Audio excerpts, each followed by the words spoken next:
오늘 지수의 변동성 자체는 크지 않은데 종목별로 보자면은 최근 시장의 흐름이 상당히 빠르다라는 것을 다시 한번 체감하게 됩니다.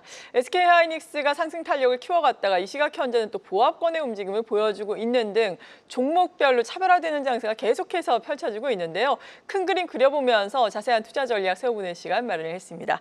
오늘 이 시간 아임증권의 이용찬 연구위원 모셨습니다. 어서 오세요. 네, 안녕하십니까. 네, 지수는 그래도 코스피가 사상 최고가를 경신을 했는데 오늘 대표적으로 좋지 않은 섹터가 자동차가 되겠거든요. 지금 한미 무역 협상이 어떻게 보면 교착 부분에 접어들었기 때문인데 대통령실 같은 경우에도 지금 0점을 서로 맞춰가고 있는 중이다. 우리는 국익이 최대한 관철되는 지점으로 0점을 맞추고 있다. 이러한 부분에 대해서 강조를 하고 있기도 하거든요. 이 부분이 수출주에 미치는 영향은 일단 어떻게 보십니까?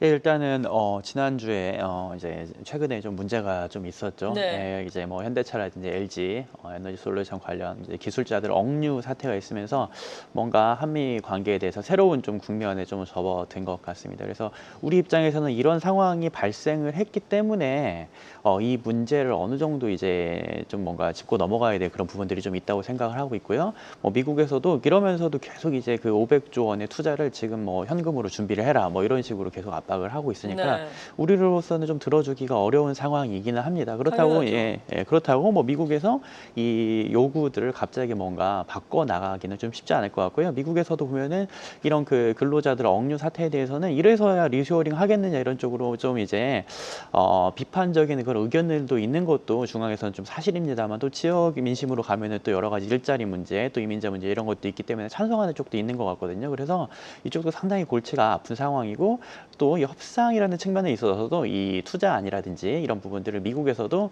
뭔가 우리에 대한 그런 투자의 레버리지로서 이렇게 써가는 것 같아요. 그래서 우리도 그렇고 미국도 그렇고 여기서 별로 그렇게 물꼬가 뭔가 새로운 물꼬가 튀기 전까지는 좀 잘 상황이 좀 이렇게 개선될 상황이 좀 여지가 잘 안 보이는 상황입니다. 그러면은 지금 자동차는 지금 관세가 25%가 부과가 되고 네. 있거든요.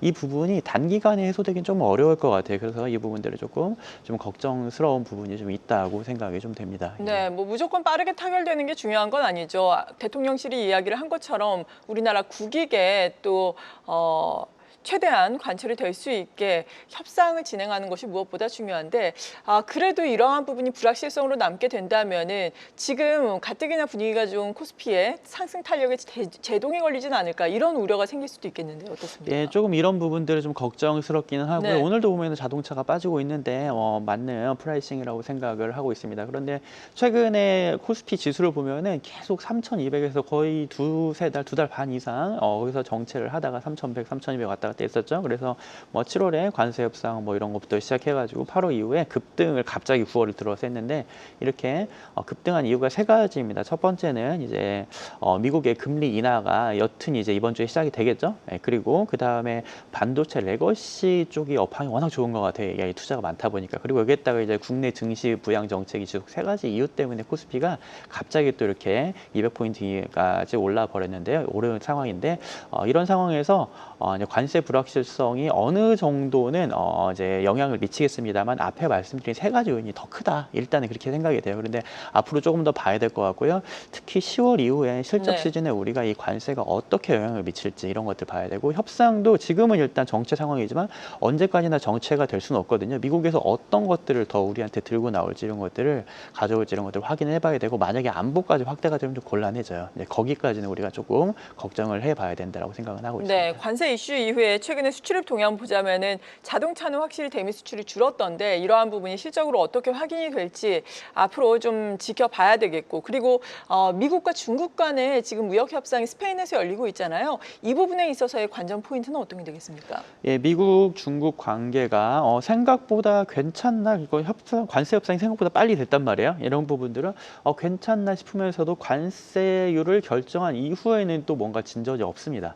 예, 뭔가 이제 디테일한 것, 서로 관세율이 너무 높이는 건 서로 힘들지만은 그 다음에 디테일한 것들은 잘 안 되고 있는 상황이에요. 그래서 이번에 그 이제 4차 협상에 대해서도 뭔가 타결될 거 아니면 뭔가 이제 좀 더 진전이 있기를 기대를 했습니다만은 그렇게 이제 뭔가 또 협상이 잘 된 것 같지는 않고요. 만약에 여기서 계속 진행이 되고 이런 상황이 진행이 좀 진척이 있게 되면은 연말에 혹시 이제 시진핑 트럼프 대통령 정상회담도 가능하지 않겠느냐 그런 추측들도 좀 기대도 있었던 것들이 사실인데 조금 그런 가능성들을 좀 낮춰봐야 될 것 같고요. 그래서 현재 양국의 대치 상태라든지 아니면 러시아 전쟁에 대해서 서로 서포트하고 있는 그런 부분들은 이어진다고 보는 게 맞겠고 정상회담 가능성을 좀 낮춘 상태로 11월에 그런데 또 네. 경주에서 APEC 회담 이런 것들이 그렇죠. 있잖아요. 네, 이런 것들에서 또 앞으로의 이벤트들이 있기 때문에 그런 것들은 좀 살펴보면 될 거라고 생각을 하고 있습니다. 네. 그리고 이번 주에 대외적으로 빅 이벤트 FOMC 회의가 예정돼 있습니다. 우리 시간으로 목요일 새벽이면은 확인이 가능할 텐데 그 이전에도 소매 판매라든지 산업 생산 등 또 경제 지표가 발표가 되잖아요. 이 부분은 어떻게 봐야 될까요? 예, 지금 미국 경제를 어떻게 봐야 되느냐, 이제 큰 틀에서 이제 보면서 이제 이 지표들을 어떻게 해석해야 될지를 우리가 이해를 하면 될 것 같아요. 네. 그래서 미국 경제가 좋냐 나쁘냐면 참 얘기하기 어렵습니다. 왜냐면은 어느 쪽은 너무 괜찮고 어느 쪽은 너무 안 좋고 약간 이런 상황이거든요. 그래서 지금 미국 경제 고용은 악화되고 있는 거 거의 확실한 것 같아요. 많이 악화되는 상황인 것 같고 고용은 대신에 이제 고용 악화를 가지고 이제 금리 인하를 할 수 있다. 물가가 세게 안 올라오니까 이런 부분들을 또 증시에서 좋아하는 것 같고요. 경제 전반을 보자면 사실 경제 전반이 거의 안 좋습니다. 안 좋기 때문에 고용이 문제고 그러니까 금리 인하를 하고 이런 거죠. 네, 그런데 AI 쪽은 워낙 괜찮은 것 같아요. 이런 상황이 지금 지속이 되고 있고 계속 유지가 될 수 있을까 이런 부분들을 우리가 미국 경제에 대해서 보고 계속 이제 주시를 해야 될 것 같고요. 이런 상황에서 이번 주에 뭐 FOMC도 있습니다만은 소매 판매가 발표가 됩니다. 소매 판매에 대해서는 올해 연초부터 계속 뭔가 미국에서 관세를 부과한다고 하니까 그 전에 뭔가 소비를 땡기는 그런 선제적인 소비 영향 그런 모습이 어느 정도 보였던 것들이 사실이거든요. 그런데 실제로 관세가 부과된 8월 이후에 소비 행태가 어떻게 될지 혹시나 조금이라도 내려오지 않을지 그런 힌트를 얻게 되는 그런 이번 주 지표가 아닐까 이렇게 생각을 하고 있습니다. 네. 그리고 9월 미국의 기준금리는 뭐 기정사실화가 되고 있는 듯한 분위기입니다. CME 페드워치 보자면은 지금 25bp 인하 가능성이 96.4%나 나오고 있는 상황인데 앞으로의 통화정책 기조 같은 경우에는 어떻게 전망하고 계십니까? 예, 말씀 주셨듯이 뭐 이번에 25bp 내리겠죠. 뭐 CPI가 뭐 세게 내려오거나 해야 50bp를 내리고 네. 뭐 그럴 텐데 뭐 고용이 안 좋지만 또 고용이 뭐 마이너스가 난 것도 아니고요. 뭐 25bp를 시작을 할 것 같습니다. 그래서 이 자체가 크게 영향은 안 미칠 것 같고요. 대신에 말씀 주신 대로 앞으로의 이제 경로가 중요할 텐데 또 앞으로의 경로는 사실 지금 생각하는 거지 앞으로 또 계속 바뀌거든요. 이제 그렇죠. 그러면서 예, 계속 이제 연준도 고민할 거예요. 그러면서 이제 계속 맞춰갈 텐데 그래도 이번에 우리가 확인할 수 있는 것들 일단은 그 연준의 다 플랫 그 이제 점도표가 나옵니다. 그러면서 올해 금리 인하 내년에 언제까지 인하할 수 있을지 이런 부분들에 대해서 논의를 이제 우리가 좀 가늠을 해볼 수 있을 것 같고 연준이 어떻게 생각을 하는지요. 여튼 올해는 2회에서 3회 정도 하겠습니다만은 그 다음에 문제가 내년에 어디까지 인하할 수 있을지 그리고 네. 인하를 하다가 과연 이제 경제가 괜찮아서 인하를 하지 않는 게 나을지 AI 쪽 괜찮아서 아니면은 물가가 올라오는 상황에서 경제가 계속 악화되는 상황에서 금리를 내리지도 올리지도 못하는 그런 스태그플레이션이 발생할지 이런 쪽에 대해서 좀 더 초점을 보고 연준이 어떻게 생각하는지에 좀 더 초점을 보고 맞추는 게 맞다고 생각을 하고 있고요. 올해는 뭐 2회에서 3회 뭐 네. 크게 거기에서 모든 가능성이 있지 않겠냐 이렇게 생각을 합니다. 네. 그렇다면 파월 연준 의장은 이번에는 어떤 발언을 내놓을 것으로 예상을 하세요?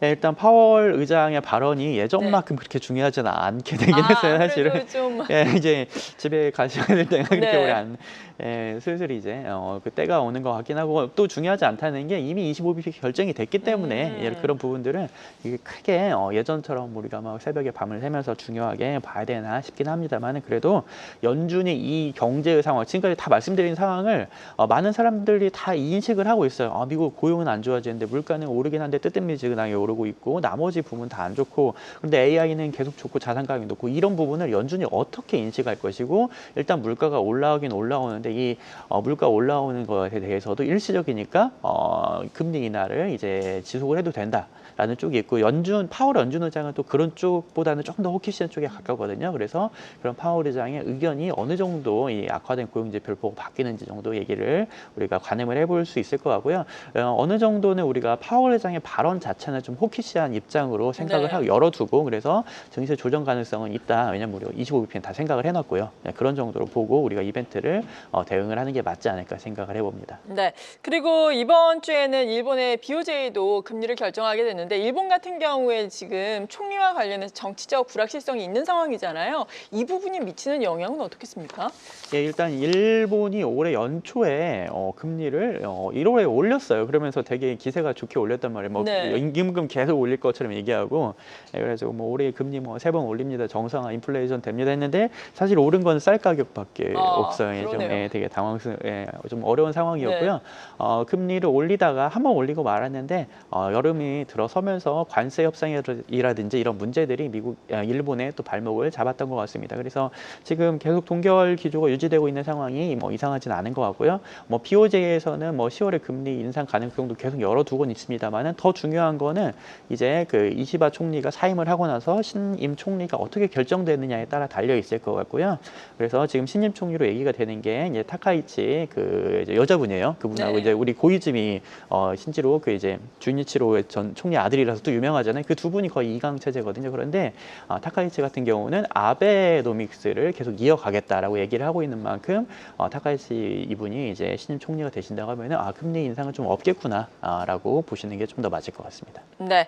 그리고 오늘 반가운 소식이 있었습니다. 대주주 양도세 현행 50억 원 수준으로 유지를 한다라는 구체적인 방안이 나왔는데 이에 따라서 이 시각 현재 보자면은 증권주 여전히 상승 탄력 유지를 하고 있고 지주사들이 상승 탄력을 더 키워나갔습니다. 이 부분에 대한 연속성은 어떻게 보십니까? 일단은 이 대주주의 이제 요건에 대해서는 뭐 될 거라고 생각을 했죠. 사실 뭐 네. 여론도 다 많은 뭐 정치권들도 다 그리고 뭐 개인 투자들도 다 이것을 이제 다 원하고 있었던 상황이었기 때문에 또 이제 이쪽으로 여론의 포커스가 맞춰졌다는 얘기, 나 이건 풀어주고 그리고 나머지는 쉽지 않을 수 있겠다 이런 생각을 네. 좀 하게 됩니다. 그래서 저희 생각보다 발표는 좀 빨랐긴 했습니다만 이게 이 정책이 결국에는 연말에 코스닥 팔고 연초에 코스닥 다시 사고 약간 그 의도가 어쨌든 간에 뭔가 시장의 비효율적인 왜곡을 이제 불러일으킬 수밖에 없는 그런 정책이기 때문에 이렇게 정책을 이렇게 뭔가 50억으로 유지하는 게 좀 맞다고 생각을 하고 있고요. 이 부분들은 그래서 이제 오늘 이제 증시 관련된 뭐 증권주라든지 정책 수혜주도 오르는 상황이고 정책 수혜주에 대해서 좀 더 얘기를 해보자면 대통령께서 지난 주에 나와서 뭐 얘기를 하셨습니다만은 여러 가지 뭐 새로운 얘기가 그렇게 있지는 않았어요. 네. 근데 그럼에도 불구하고 우리가 확인할 수 있는 것들은 이제 증시 부양에 대한 의지가 되게 강력했다는 걸 재확인했다는 점, 그리고 AI에 대한 투자를 이제 100조에서 150조로 올리겠다 뭐 이런 얘기를 하셨단 말이에요. 그래서 그쪽은 정말 이제 진심이고 강력하게 진행이 되겠구나 이렇게 생각을 할 수 있을 것 같고, 또 이게 있다가 3차 상법 개정 이런 얘기도 지금 이제 9월에 진행이 될 것 같은데 아마 3차 상법에서는 좀 더 디테일한 것들은 우리가 논의가 돼야 되겠습니다. 조정이 되겠습니다만은 여튼 자사주를 소각하는 쪽으로 초점이 맞춰지고 있어요. 그래서 자사주 많은 종목, 아까 뭐 금융주도 말씀하셨고, 그리고 AI 및 로봇 정보에서 계속 밀어붙이는 이런 쪽에서 계속 수혜주가 나올 것이다라고 생각을 합니다. 예. 네. 그리고 지난주에 이재명 대통령이 기자회견에서 이 원전에 대해서는 사실 신규 원전에 대해 약간 회의적인 입장을 밝혔잖아요. 그러면서 신재생 에너지가 오히려 더 올라오고 원전 같은 경우에는 좀 조정을 받고 있는데 이 부분에 대해서는 어떻게 보고 계십니까? 일단 원전의 그 펀더멘탈하고 그다음에 원전 주가를 조금 따로 볼 필요는 있는 것 같아요. 왜냐면 네. 미국의 원전 주가도 사실 꽤 쉬었었어요. 최근에 뭐 SML 이런 것도 좀 쉬고, 그러면서 이제 대통령 발언 있고 나서 이제 뭐 두산 에너빌리티 이런 것도 좀 쉬고 있는데 주가가 워낙 많이 올라와서 쉴 수 있는 부분들이 있다고 생각을 하고 있고요. 그것보다는 원전에 대한 좀 펀더멘탈 보면 이제 원전 이제 건설 기간 뭐 15년까지 될 수 있다 이런 것들 얘기가 있었는데 그거 뭐 그럴 수도 있다고 생각을 합니다. 그래서 국내에서는 사실은 원전을 당장에 더 짓느냐보다도 당장의 송전 시스템을 뭐 구비하는 이런 것들이 더 중요할 수 있긴 하거든요. 네. 그래서 그런 부분들은 뭐 이해가 되는 부분이기도 합니다만은 글로벌리 봤을 때 사실 원전이 대세예요. 이 부분들은 뭐 국내에서 어떻든 간에 이 글로벌 대세가 됐다는 부분을 뒤집을 수는 없을 것 같고, 과거에 2000년대, 2010년대 과거에 워낙 신재생에 투자를 많이 했다가 이제 전력 수요가 올라가는 상황에서 이제 와서 원전으로 이제 돌리고 있는 만큼 이런 부분들은 크게 대세가 바뀔 것 같지는 않다라고 생각을 합니다. 네, 뭐 수출 모멘텀으로 많이 간 원전이니까 이런 부분은 계속해서 살아 있는지는 확인을 해볼 수 있겠습니다. 그렇다면은 지금 사상 최고치를 경신한 코스피 지수 이 가운데서 투자 전략 세워주신다면요? 예, 코스피 지수가 많이 올랐어요. 많이. 네. 예, 사실 저희가 3,200 정도에서 계속 정체를 하지 않겠느냐 생각을 했는데 사실 저희 전망과 조금 다르게 코스피가 갑자기 이제 한 2주 동안에 크게 올랐는데 아까 세 가지 요인을 말씀드렸습니다. 뭐 미국의 금리 인하라든지 아니면 국내 정책 그리고 반도체 랠리 얘기했는데 반도체가 제일 큰 것 같아요. 사실 삼성전자 오늘도 삼성전자 삼성전자가 지금 지수 다 끌어올리고 있는 이게 가장 큰 것 같고요. 그래서 단기적으로는 반도체 랠리가 조금 더 가느냐. 그래서 하이닉스는 가다가 못 가고 오늘도 지금 삼성전자 그러니까요. 오르는데 전자만 오르면서 사실 지수가 오르면 되게 좋아 보이지만 사실은 좀 심심하거든요. 네. 이제 그런 부분들이 좀 이어지고 있는 상황인 것 같고 그러다가 이제 이번 주 중반에 이제 FOMC 이후에 연준의 이제 도비시한 스탠스가 계속 이어질 수 있죠. 우리는 도비시한 걸 다 땡겨왔기 때문에 이런 부분들을 확인을 하고요. 그 다음에는 10월 초 실적 시즌으로 넘어가게 됩니다. 그렇게 됐을 때 이제 연휴라든지 아니면은 실적 조금 이제 관세 영향이 진짜로 처음으로 들어오는 그런 실적이기 때문에 그런 부분들을 조금 주의해서 우리가 대응을 하는 게 맞지 않을까 이렇게 생각을 합니다. 네, 지금까지 IM증권 리서치센터의 이용찬 연구위원이었습니다. 고맙습니다. 네, 감사합니다. 계속해서 다양한 경제 이슈를 알고 싶다면 구독과 좋아요, 알림 설정 부탁드립니다. AI 캐스터 권미정이었습니다.